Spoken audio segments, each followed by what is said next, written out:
This week on the Life Sedans podcast, we are exploring the best way to get revenge. Let's go.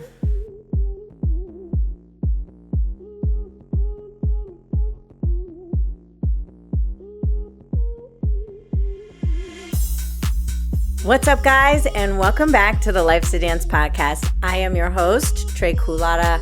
Thank you, as always, for joining me on this crazy journey as we explore all the things in life that make us crazy, the things in life that make us awesome, and everything in between, so that we can figure out how to live our lives with more joy, more prosperity, and more authenticity, because that's what this is all about.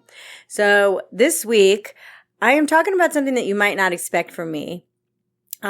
Because I'm not a naturally vindictive person by nature. Granted, each and every single one of us has the capability and those urges inside of us when somebody does us really wrong to just want to get somebody back. But today I am talking about the best way to get sweet, sweet revenge.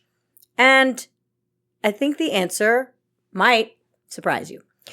So Frank Sinatra is well quoted for saying that the best revenge is massive success. And I really want you guys to think about that for a moment and, take a beat. Because I know when we think about revenge, we usually think about just getting the other person back. Like, my boyfriend cheated on me, so I'm going to cheat on him. Or somebody at work, did something wrong to me, so the first chance I get, I'm going to throw them under the bus, or whatever the case might be. And it's interesting because a personal example I can share is, most recently me and my previous business partner who were working on our cabin together, we had a falling out. And despite the fact that I was trying to basically save both of our asses by buying her out of her half of the company, she didn't see it that way. And she decided that she was going to be petty and do all these little petty things to try and piss me off, and just make my life difficult. Again, being vindictive. And from my experience, it's that old adage of, I'm taking my hatred for somebody else is like me taking poison and expecting the other person to die. And it's God be with you, grace be with you, because it's not going to get you anywhere other than just being bitter. And I feel kind of sorry for people who feel like that's the route that they have to take, because I have always been the one, and I guess I can thank my mother for this, because she was always very contrarian when it came to what I wanted to do with my life. And anytime I tried to express my true self, it was like, no, you can't do that. You're never going to be able to do that, And it fueled my fire to be like, watch me motherfucking do it.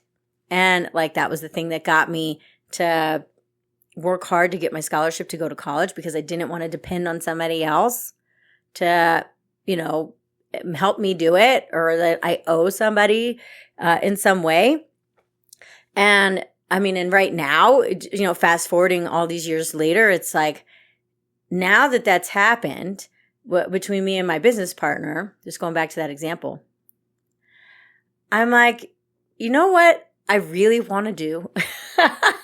I don't want to sit here and be bitter about the situation. I want to just be I want to take this company and turn it into a massive success. So that's what I'm going to do, because the minute that we refocus that energy into ourselves versus trying to focus it on somebody else or the external factor, the thing that's pissing us off, that's where true power and inspiration come from. Because the fucked up part is that we think that by being vindictive or being, aggressive and exerting dominance is what gives us our power. And all that is just exerting force and draining energy. Another example of this I can give is my ex-husband, because we've reopened our divorce case or our parenting agreement, and it's been a nightmare. And he has fought me tooth and nail every step of the way, and he's so vindictive and so negative and always trying to like push my buttons with the things that he says, which are wildly inappropriate and despicable at times. But he's trying to get a reaction out of me. And it's like, no, you're not going to get it.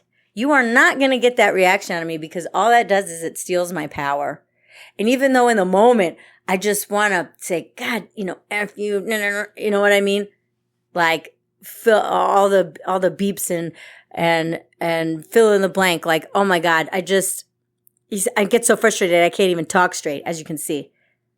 But I'm not going to let him get the better of me. And like, let's say, for instance, you have a partner who cheated on you with your best friend or your sister or your brother, whatever, depending on your gender preference, whatever.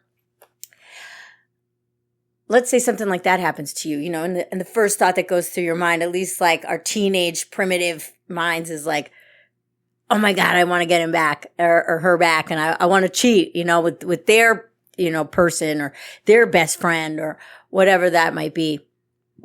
And it's like, no. Have you ever just had like that moment of clarity with an ex where you were like, I don't fucking care anymore? And I don't know how many of you out there are old enough to remember the movie Labyrinth, but like the minute at the end where Sarah is looking at the Goblin King and she's like, you have the time's running out on the clock. And she like has this whole realization, like, you have no power over me. And everything just starts crumbling. The whole facade just starts crumbling. And then she's back to like reality, right? She took away that person's power over her emotions and her fear and all that. It was completely, it was just gone. It disappeared. All with that one realization, like, you have no power over me.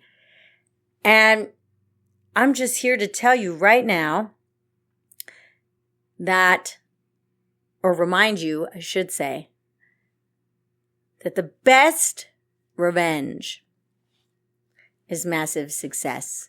So go out there and focus on yourself, whatever success might mean to you, whether it's success in your career or the next relationship you find. You really dial in the type of person that you want so that you attract that into your life, and that's what you get. And then you're posting it all over social media, how happy you are, not even thinking about the other person, but they're still watching you and still following you.